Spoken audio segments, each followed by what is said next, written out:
Okay, welcome everyone. We are joined in this knowledge hub, which is titled How to Successfully Land a Job in the Music Industry and Survive It. We have two wonderful guests today, Andreas Katsambas and Jazmine Gandhi. The structure for today's panel will be questions at the beginning, so it's a half-hour panel. We'll have 20 minutes of questions, which I will lead, followed by a 10-minute question and answer period from the audience at the end. So in terms of asking your questions, you can go over to the question box, which is on your right side of the screen.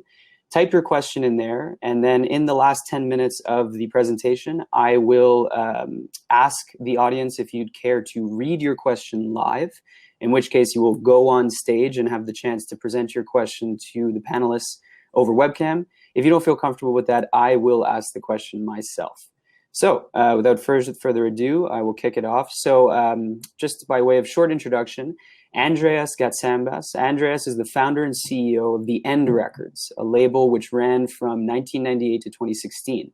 At the end of 2016, The End Records was acquired by BMG, and Andreas joined as the SVP of Global Recordings in the US. He was responsible for overseeing releases from the Morrissey, the Cranberries, Marianne Faithfull, and Lenny Kravitz, among many others. His current role as EVP, Andreas is responsible for overseeing the Latin American and Canada regions and is tasked with leading BMG's strategic efforts, business development, and the setup of further infrastructure to support its recorded music releases. Welcome, Andreas. Thank you so much, and thank you for the amazing intro. No problem. And certainly last but not least, Jazmine Gandhi has been part of the music industry for the past 4 years, with multiple internships and career opportunities primarily in the electronic dance music sector. She began her internship journey in college at Dim Mak Records, and after graduating from Mount St. Mary's, she jumped into the record label industry at Create Music Group as a distribution intern. She was then offered a full-time position. After gaining a more in-depth look into the operations side of the record label industry, she currently works at Mad Decent as an operations coordinator. Welcome, Jazmine. Thank you.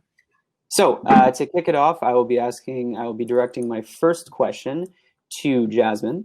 And the question is, it looks like throughout your career, you have been able to take advantage of a number of different opportunities in the internship space. And I'm wondering, when you began your professional career, how did you evaluate the opportunities that were put in front of you, and how did you evaluate whether they would be good for your career to begin? All right, great. So yeah, when I first started in the industry, I didn't really know what I wanted to do. So I figured, okay, I'm still in school. I'll try a bunch of different internships and see which one I like the most. So I always knew that I wanted a wide range of variety when it came to that. So I fortunately got my first internship at a record label, and I had no idea what was going on. I was like, okay, this is completely new to me. I'm just going to take everything in. So after that, I was like, I had a really great experience there. I learned a lot about the back ends of Spotify and Apple Music and how music gets uploaded to these different DSPs. So then I was like, okay, I think I'm going to try artist management. So I did a couple internships in artist management. I realized it really wasn't the kind of thing that I wanted to do. I kind of wanted to stay more with the music and all that stuff. So I decided to go back to record labels. And then I really would just, how I evaluated, I would look through like other professionals' LinkedIn and see what experience they had and what experience I needed to do to move forward. And that's really how it all came about. So it was really exciting. Nice. Yeah, I love that aspect of looking at people's LinkedIn. Yeah. I often find that I'm looking at the top individuals or the people that I see myself being, and seeing how they got there in their careers and which steps they took. Thanks, Jazmine. Andreas, I'll direct the same question to you. I know it's a little bit different because you actually went out on your own venture and started your own record label. So I'm wondering if you could speak to what was going through your head when you began that. True. It's funny that in my whole career, I don't think I've done a resume. Sorry, say again. In my whole career, I don't think I've done a resume once. So, I mean, I started my own company with zero experience in the music business. I just knew it's what I really liked and I wanted to do. So I learned everything by reading books, articles, and eventually making some contacts in the music business. But the one thing I decided to do from early on was to take it very seriously. So I created a business plan, budgets, everything that's needed, marketing expenses, what you had to do, and obviously, a lot of time, because I had a job at the point, so I would do everything before getting to work. So I would wake up at 5 a.m, a few hours, go to work, come back, and then work until late in the night. And it took years to the point that I realized that it can actually become a career for me. So that's one of the things that I always emphasize at the beginning. If you're going to do it, really put your effort, time, and mind behind it. And I started very slowly. Within 4 years, not only became my day job, but I was able to get a distribution with Sony. And then at that point, I said, okay, now it's time for the next chapter, which I realized it can actually become, something viable and meaningful at the same time. And it kept growing since then. Hired my first employee, then got an office, and the second employee. So it was very small steps, but in the span of 5-10 years, you could see the growth that happened. And the final big step is when I came and make the offer to buy the company, which I thought it was a good time for me to try and do something else. And BMG decided to just give me my own department, as you mentioned earlier. And since then, at BMG, it's my third year at BMG. My role has changed already 4 times. So it's interesting to see, one, how much the music business fluctuates. But if you develop your skills, diversify, a lot of opportunities come your way. Things can change at any moment's notice. Gotcha. Thank you for that. So it's interesting that you mentioned diversify and music industry changing, and I'd want to avoid speaking about the obvious, which is the COVID, but I do have one question that evolves from that. So the question is around remote work and coming into an office. Yeah. So one thing that I've always noticed, being in the workforce and then looking for jobs is that there's always this prerequisite that when you find a new job, you will have to move cities or you will have to relocate. And now with the possibility of remote work being a long time reality, I'm wondering how the companies that you're working for, or in general in the music industry, how they have addressed this, and whether individuals entering the workforce should consider the fact that they could be working long term. Is there a need to move cities as much as there was in the past, or do you see remote work being something that you can do in the music industry? That's a very interesting question, and it's a very good question as well. It's interesting because my last role is to expand territories, meaning that in the last few years, music has expanded outside of the usual, suspects, which is the US, UK, Germany. And now you see markets like Mexico being of big interest, India, Eastern Europe, Africa. I don't know if people that follow the music business can see that major labels like Universal opening offices in those markets. So music has expanded and became truly global lately. And you see K-pop bands having #1 in the US. You've seen artists that blowing up in India, that is like electronic music or anything. And I think the trend now with the pandemic, the work itself has becoming global as is. Like until recently, my office was in New York City. I would go to the office in the morning, have meetings with everyone, make a bunch of phone calls, then go at the show at night, and then go home. But for the last 4 months, everything has been via video, phone calls, everything has been remotely, and all I need is a phone and a laptop. I do not need anything else to get the job done. So location is not a primary variable to me now to be in the music business, which actually opened up the conversation, because I'm based in New York and the main campus for Berkeley, the graduate campus, is in Valencia, and yet we're having in real time. So we can be where that's needed and get the job. Thanks. And just to piggyback on that quickly, so you're at BMG, you're responsible for driving new business in Canada and Latin America. So when you're thinking about building a team around you, are you looking for people locally in those markets that might benefit from having like a local time zone? Or are you still looking to build a team local in New York? So it's a mix of both, and the location is not key. It's the skills, the experience, and that matters to me. So let's say I need to bring a digital person from Mexico. What's your relationship with the Spotify people? How well do you know the Amazon folk? How well local digital companies like Claro Musica, which is very in Mexico alone, things like that. So you can be based in Miami, you can be based in New York, you can be Mexico, you can be Colombia, as long as you know what it takes to get the job done. That's what matters to me. And even in Canada, I mean, it's a massive country, and my staff is spread out throughout the country, but they get done, and it doesn't matter to me what they're based at. Very cool. Very cool. And Jazmine, how about at Mad Decent? How are things structured there? And do you feel that there's more acceptance of being remote long term? Yeah, it's super interesting. I remember when I first started, one of our label managers did not like the idea of remote working. He didn't. Yeah. I feel like there's like a little stigma when it came to remote working, like, oh, like, are you like really working, or like what's really going on? But then now he loves it. We feel way more connected to each other now than we did in the office. It's crazy. Like right now we have weekly meetings, and we never used to have that in office because we never knew when everyone was going to be in one space at the same time.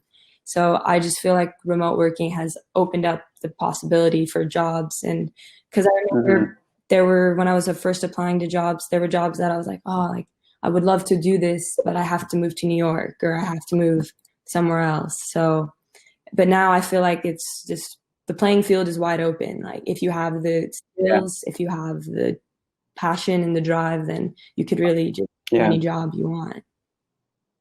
No, that's fascinating, especially for all of my fellow students and I as we start to enter the workforce. It will be interesting to see where we end up.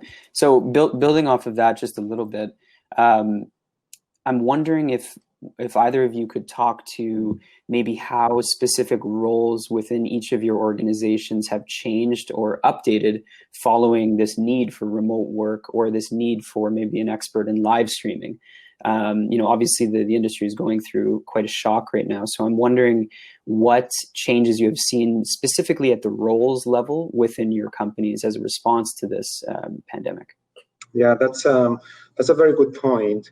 And when people ask me about, the things I do, I kind of break it into three different areas. One is the digital and online, which has been the most successful for us in this environment. Two is the physical world, which includes, selling CDs and vinyl, and that has been old for many reasons. One, manufacturing plants shut down, most of them are not open yet. People don't go out to buy music, so that has been old. And three is the live aspect, someone going on tour, festivals, and everything else, which has been totally decimated and 100%, and we don't know if it's going to happen this year or next year at the point. So we're putting all the efforts we have in the first aspect, digital, online, includes the platforms, Spotify, YouTube, Apple Music, Amazon, a big effort there. Other platforms like TikTok have become a lot more relevant to us lately as well, and we had some big successes there too. And then things like online concerts, world shows, that's another growth area that we see. We haven't really considered that being very meaningful, which means replacing the live business. It's a hell of promoting the show, the artists, and creating awareness, if nothing else. And technology. I mean, people are talking about virtual reality now, 3D holograms. Like, we have to find ways to make up for the other losses. So I see a growth in those areas in the future. And Jazmine, how have you seen things change for yourself at Mad Decent? Everything is pretty much still the same at Mad Decent. We haven't really been too affected by the virus, just because we have virtual meetings, we have like everything really is done online anyway throughout the Cool. little hub of people. So it hasn't been too crazy for us. We just don't drive to the office anymore, which is a little still for me. But even before the COVID even happened, we had we brought on a streaming or like a kind of like a platforms manager for like Twitch, for example, to build our online. Oh, interesting. That way. Yeah. So the timing ended up working out really well for Mad Decent. And so he now handles all of our online like stuff and our online streams and all that. So we can also now bring in revenue that way. Nice. So yeah, it's very cool. Really interesting, the new ways to bring in different kinds of revenue now. Very cool. And so would you say that, I mean, there's obviously a lot of focus on like the partnership between gaming and music nowadays. Would you say that there is, I mean, maybe at BMG, Andreas, you could comment, is there refocus of resources towards that side of the business, like increasing revenues with games, or is that still coming? It's still coming, I would say, but there's definitely a lot more, you know, in terms of like people being advocates of trying new ideas. You know, before we were like, well, let's just wait and see. But now, like anything goes. Everyone is willing to test it and try it. Why? We need to make up for what we've lost, you know, now, and we need to think long term. I mean, then it's interesting in the music business. It's almost like seems like every decade there's a huge transformation in what we do. I remember, you know, back 10 years ago, people were saying music is going to be free. Don't expect to make money from music. It's just going to help you tour. And now there's no tours, and the artists are relying on music to make up their living. I mean, it's almost like the exact opposite of where we were 10 years ago. You know, 10 years ago, the biggest music retail account was Walmart and Best Buy. You know, now music from those places, it's all about Spotify, YouTube, and everything else. So I agree that it's going to be, you know, Twitch, which is integration with the gaming companies. TikTok has been, like I said, huge, massive to us. You know, other areas of revenue we're trying to bring in is get more music into shows. Now, you know, Netflix and HBO Max and Disney Plus and everything else. There's so much more demand for music into those areas that it's really good for a lot of our artists to make some revenue, you know, by licensing into those series. So we just have to think outside the box. I think that's the way to go. Yeah. Very cool. Yeah, I love thinking about that idea of massive shocks. I mean, in the moment it seems insurmountable, but if you look back at Napster, it was also the same thing, right? And we got around that. So I guess I'm curious to know from both of you how much flexibility there is at your organizations for someone who's entering the workforce to join and say what their ideas are, to say what they think they can add value to and where they can make a difference, as opposed to just entering the workforce as an intern and working for a company and being told, you know, this is what you're going to be working on. Do you think there's any room for new graduates or new people entering the workforce to define their roles and say, this is what I think should be done? Yes, I mean, for me, I started, you know, my fourth department at BMG in 3 years. So everything was from scratch. You know, I had to hire the people, you know, train them, develop them, grow, and then pass on that department to someone else and then move to something new. So what you said is exactly what I do on a daily basis. And I hire sometimes people because I think they have great potential. And I said, give me 6 months. I'll work very closely with you. I'll show you the ropes. I'll show you the right way to do your job. And you're going to be a lot on your own. So it's not micromanaging. It's actually giving people the tools to do it. And it's amazing. Like Twitch, I don't know how to use Twitch. I'm sure the people I'm going to bring, you know, to the department, they're going to be so much better than me using the platform. So I give them the basics, what it takes to be successful in the music business, but it's very likely they're going to bring skills that to me, they're so alien in the picture. You have to rely on what they can bring to the table and what value to the table. And the last 3 years, all my assistants, my executive assistants, within a year have been promoted to the coordinators or product managers or moved to or marketing. So I always, support people that are excited and willing, to come forth with ideas to just present. Why? Because the more questions you ask, the more you understand it as well. And there's a lot of value that anyone can bring to the table, because music is moving so quickly, technology is moving so quickly, we just cannot keep up. So we need the young people that it's second nature to them to make it happen. Understood. Jazmine, do you care to answer that question as well? Oh yeah, I just completely agree with what he was saying. It's very important. Like, I feel like now there are a ton of more skills that other people entering the workforce are probably gaining through this time at home, and probably figuring out how to manage or go through. Like, I don't know how to use Twitch either, but we have a full-on manager who runs the whole show for us behind the scenes. So it's just really that's very cool. Yeah, how everything's come together this way. Very cool. So we have about 8 minutes left, guys. We currently have one question in the question box, so perhaps we can move to that. And if there are no other questions, I have a few more that we can use to fill the time. So Israel, would you like to ask your question live, or would you like me to? Okay. Yes, please. Okay, so let's do start. Okay, I will just ask the question then. So the question is, what do you think people are getting a more specialized education, like a master's degree, for in the music industry? Did this help you, Jazmine? Well, I've actually been debating whether or not I wanted to get a master's degree. I'm still, actually, that's the wrong way to put it. I want to get a master's degree. I'm still debating into what field I want to take it into. I either wanted to go to business analytics and get a master's degree that way, or I wanted to get a master's degree just like in business administration. But honestly, a lot of people that I work with don't have a master's degree.